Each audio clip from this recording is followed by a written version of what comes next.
way of telling me take a break. Yeah.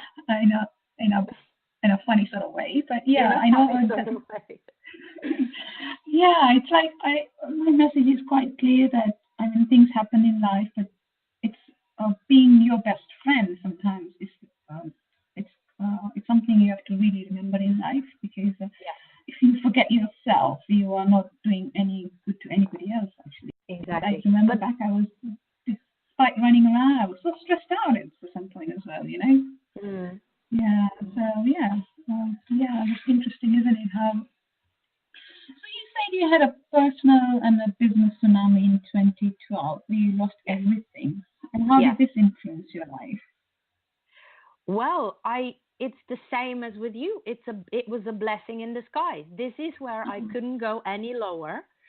So Yeah, I started working on myself, and more I uncovered layer by layer who I was, what I was telling to myself, what my limiting beliefs are or were, but some of them are still present. But when you work on yourself for 1 year, I went into a program with a life coach, really intensive work. And, they give you techniques so that it doesn't mean that people who work on themselves know everything and don't have, situations and issues where you feel like you are you cannot handle it, but the techniques that bring you to a positive mindset again sooner than maybe other people. Other people dwell in maybe their anger or their pain for too long, right? And it takes the yeah, best of them. And for me, I know that I can experience all those feelings, but that I can get over them quicker because I know the techniques. And yes, so I just think that, working on myself, and I keep telling that to all of the people I work with, um, that mindset, having the right mindset is the, if, if we connected with marketing, that, the most effective marketing is called the right mindset. And this is where everything starts: business, happiness, business success, and also private happiness starts with the right yeah, mindset. definitely. I mean, it's when you sort of don't let things bother you, when you accept people as they are, and it's when you understand everyone is right in their own perspective and Yes. learning to let go as well, right? I think Mm-hmm. it's such an important sort of attitude to have, and and some people just get it easily. Some people have to go through something to get it. It's Yeah. everybody has a different journey of going there, Yeah. uh, but I just find that since I've been on this journey, I kind of look at things differently. I don't know about you, but I don't take things as personally as I used to. I don't know. It's kind of changed. Like, okay, it happened, so just move on. It just I'm Exactly. not. Oh, yes. I Yeah. so feel you. Yeah. Yes. Yes. So the other thing, since you start, I mean, I was going through the bio you sent me. You said from bribing your dad and friends to attend your first marketing workshop in 2011. Yeah. How did you manage to do that? You had Yeah. then How I getting to manage. speak with Gary at the branding summit. Well, somebody would say, "Oh my God, it just happened overnight." That night, lasted for 12 years that I've been hustling hard for the past 12 years. I was a speaker at so many conferences, but mostly radio conferences. And at this one event, when I was speaking at a radio conference where there were 200 men and me, radio people and me. And there was this one person who came to, me after I gave my speech, and he said he loves my message because I did not talk just about radio. I talked about branding and brands and connecting with people, human to human. And he said he really likes me and he loves my message and he would like to invite me to Bucharest. So he did the same year, and he invited me when Martin Lindstrom, also a really influential marketing guru, was having his conference there, and this guy was the organizer, and he invited me there. I spent, we had dinner with Martin Lindstrom, and it was such an amazing experience for me. And then he called me last year, and he said, "Now I want you on the stage. I don't think that you should be sitting on the chairs, but you should be on the stage, because I think people need to hear you." And he said, "Well, I have other speakers, so would you like to know?" And I was like, "Of course." I was almost crying, because he saw in me something bigger that maybe I have seen in myself until then. And then he said,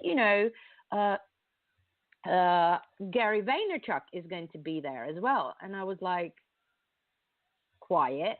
And I was like, has somebody been listening to my dreams? Has somebody been, looking at my dream diary to know that this is, one of my goals, to meet Gary, to speak with him, and now it happened. So yeah, it was 12 years of putting myself out to the world, and then this one call happens, and it changes everything. Yeah, it's the power of saying yes, right? I was just exactly, yeah. It's bizarre how things just sometimes just happen when you say yes to things. This is my first show of hosting, and it just kind of fell into my plate in some ways, because I was just having a meeting with one of my mentors, and he just mentioned, just connect with Michael, and out of the blue, I just said yes. I've never done this before, and I was still venturing, starting my own business. I don't have a website, guys, by the way. If you do want to connect with me, it's minavilani@gmail.com. Do drop me an email at that. And if you do want to connect with Lenja, her email address is, her website link is www.lenjafaraguna.com. I'll spell that out for you. Do you want to spell that out for me? Yeah, sure. It's www.lenjafaraguna.com. Oh, perfect. Right. Yeah. So we're just talking about power of saying yes, and since I've said yes, I have connected with so many people out there. It just surprises you sometimes.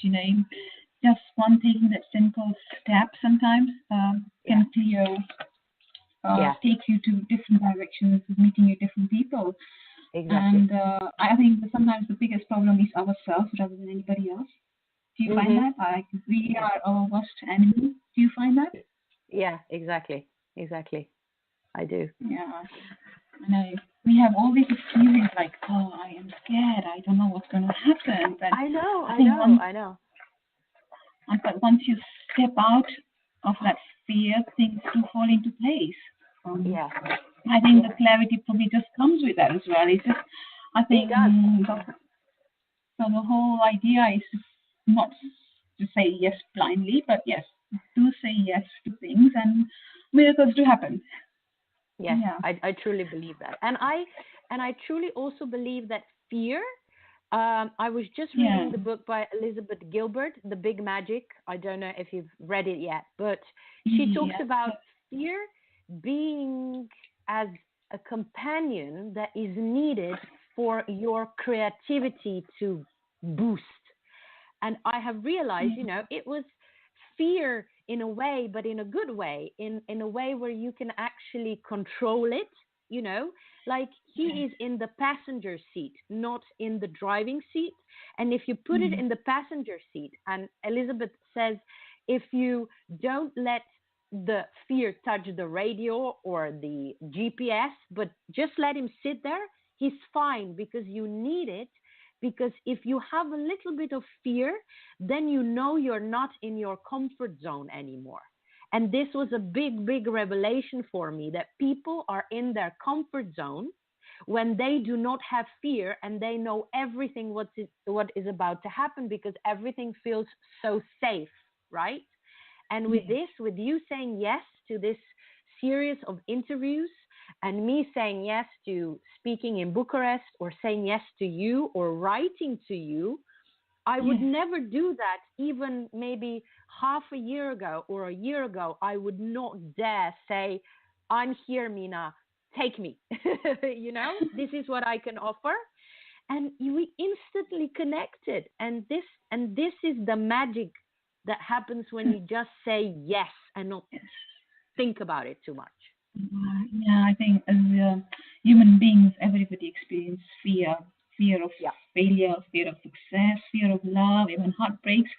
You name it, because fear is such a normal and a natural emotion. But if you allow yourself stay stuck, you always stay stuck. Because people who are happy and healthy and successful are people who take action because they understand that is the magic. Yeah, that is the magic. Yeah, it's quite interesting, isn't it? I know, but I think sometimes, for me, it was like a catalyst for me. But my message is, you don't always have to have a catalyst to take that action. You can be the catalyst yourself, you know. I know, but maybe it was, like you say, it was probably a fear, part of fear as well, like stopping me from changing directions in life. Yeah. Yeah. So, like, since you've started, I know it's been like, how long? It's been 2011. You've been running your own business, right? Or 2012? No, it was more. It was longer, but like the true, like I would say that this is the true me is coming out now. From the 2012, I kind of from then on kind of let myself be me more and more and more. And in the past year, it has gone, you know, beyond everything I ever thought I would be able to do and live. And you know, there are still some hard moments and decisions, but you know, that was, I think, my big breakthrough in life and in business, was that I dared to be me openly, if you know what I mean. You know, just be who I am with all the things that I tell the people that follow me, my tribe, you know, my clients. I'm who I am. Like I'm talking to you right now. I will be the same on the stage in front of 1,000 people or with 3 people in room drinking tea, right? I'll be the same, and I will tell you anything you want to know from me, honestly, transparently. And this is why I say that I'm giving you my naked brand. This is what I think should be happening right now in business. Isn't that comes with the power of vulnerability, accepting yourself as it is, right? Yeah. People are sometimes very hard on themselves. They try to portray something they're not when they're in front of people, and something when they are different people, you know. And that's like that's when we kind of lose your identity, isn't it? When you try to be different people. Yes. Yes. I mean, well, has been. Look. Sorry. Yeah, go on. Sorry. No, go on. I just wanted to say that, you know, that you follow a lot of people.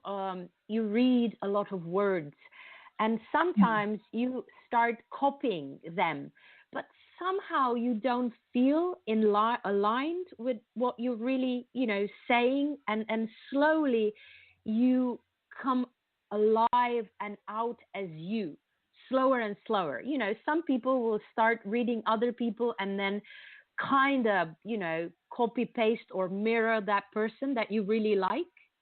But slowly, I believe, you know, when you give people tools, techniques, the courage, and, you know, the system, how to be themselves, and, you know, the right mindset, then they can truly come out and, you know, show people what they can truly offer. Yes, definitely. So, has being a mother changed you as a businesswoman? Sorry? Has being a mother changed you as a businesswoman? And in what sense? How? And what makes you say that? Well, one huge shift that happened is that because when you're a mother, you're, you know, and you're on maternity leave, right? And you want to be with the baby and the baby needs you, you don't have as much time. Because I used to be a workaholic, but in a good sense. I loved working, and, you know, I would look at the watch and it would be me working for 14 hours. And now I only have a limited